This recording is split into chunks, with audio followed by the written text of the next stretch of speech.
Здравейте на всички и добре дошли в моя YouTube канал Готви с мен.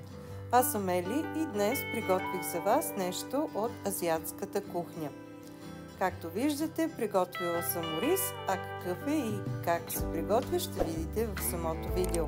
Благодаря на всички, които се абонирахте за канала ми, а тези, които все още не са го направили, надявам се, че ще го направят, за да може канала ми да бъде по-популярен, да се развива по-добре и аз да имам стимул, както се казва, да ви показвам все по-хубави и хубави неща.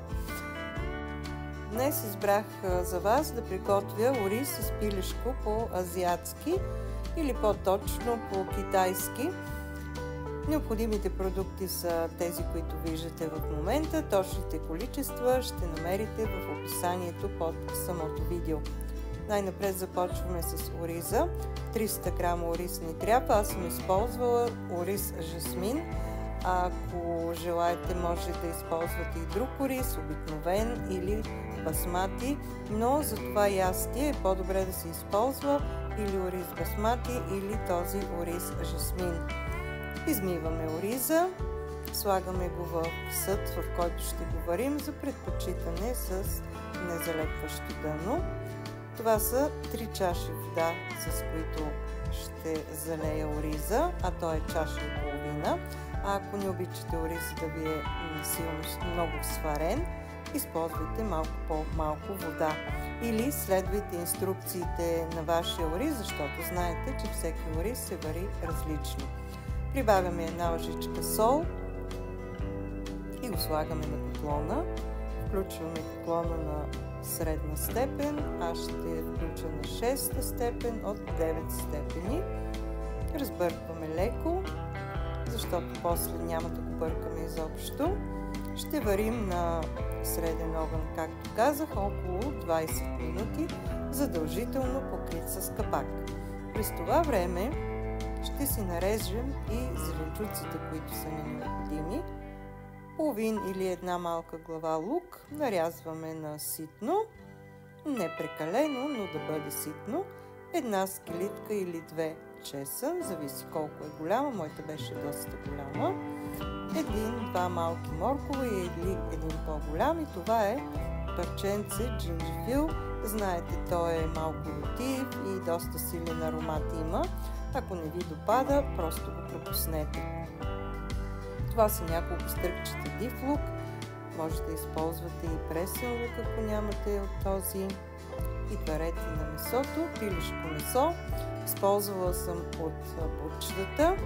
Може също така да използвате всякакъв вид пилешко месо, пилешки гърди от друга част на пилето.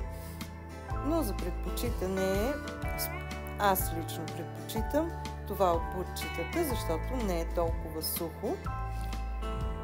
Ще използваме и 2 яйца, които предварително счупваме.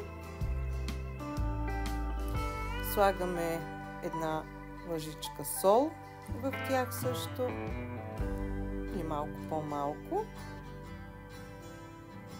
И задължително ги разбиваме с една вилица, не прекалено много. И както виждате, аз се извинявам за парата, която излиза. Ориза вече е напълно готов.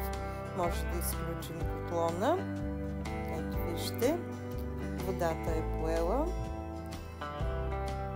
и ориза е сварен страхотно. Захлупваме го сега и го оставяме на страна. В един тиган или в съд по-дълбок прибавяме едно парченце масло, около 20 грама, и ще изпържим яйцата. Бъркайте, запържете ги за 1-2 минутки, не ги препържвайте много. Прехвърлете в някакъв съд и оставете на страна. В същия тиган сложете 2-3 супени лъжици олио и започваме да приготвяме зеленчуците, лука, чесъна и джинджифила. Всичко това ще задушим за 2-3 минутки, след което ще прибавим и нарязаното пилешко месо. В зависимост от това какво е месото, е и времето за пържене. Преди това обаче овкусете с сол и черен пипер. Пилешките гърди се пържат малко по-бързо. Това месо от бучетата малко по-бавно, защото пуска малко повече вода и има нужно малко повече време. Така че преценете сами, трябва леко да се запържат. Ето до този вид. Сега слагаме и нарязаните моркови. Греха е по желание, ако нямате в момента, може и да не слагате, но за да стане малко по-цветно ястието, аз реших да прибавя. Ето така изглежда вече запърженото месо.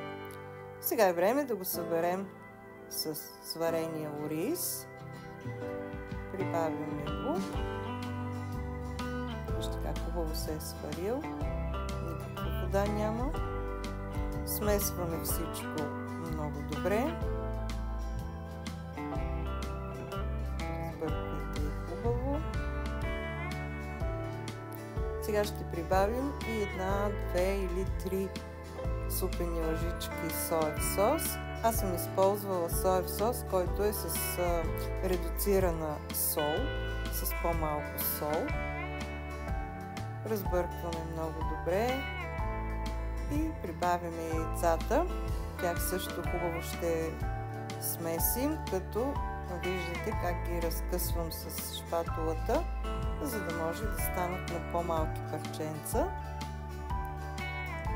Накрая дивия лук, или ако използвате пресен лук.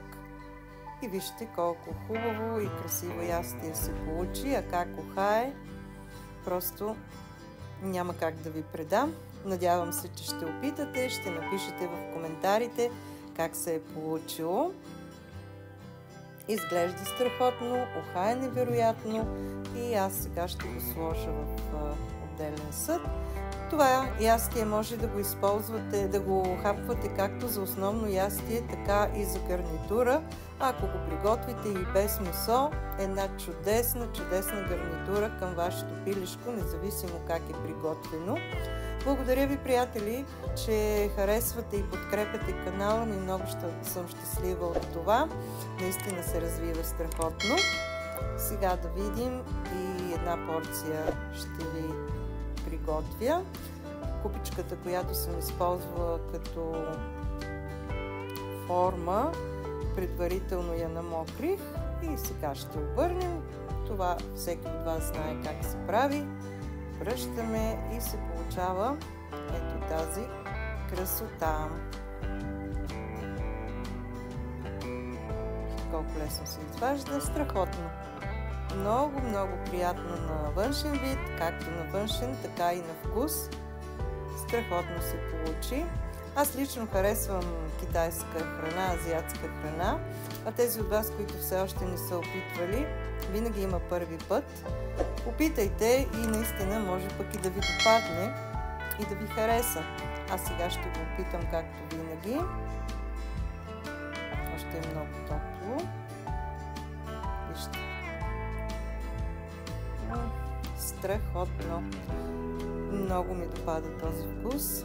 По нищо вкуса не отстъпва на външния вид. Ще се радвам, ако ви е харесало моето предложение. Помогнете на канала ми да се развива още по-добре, като харесвате и споделяте с приятели видеята ми, пишете коментари и на мен това ми стига да разбера дали ви харесва всичко, което правя и как се справяте вие.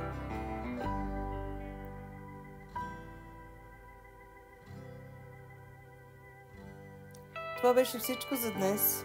Приятели, очаквайте следващите ми видеа, които ще бъдат съвсем скоро. Бъдете здрави и до следващия път! Сега не ми остава нищо друго, освен да ви кажа, както винаги, чао и ще се видим съвсем скоро!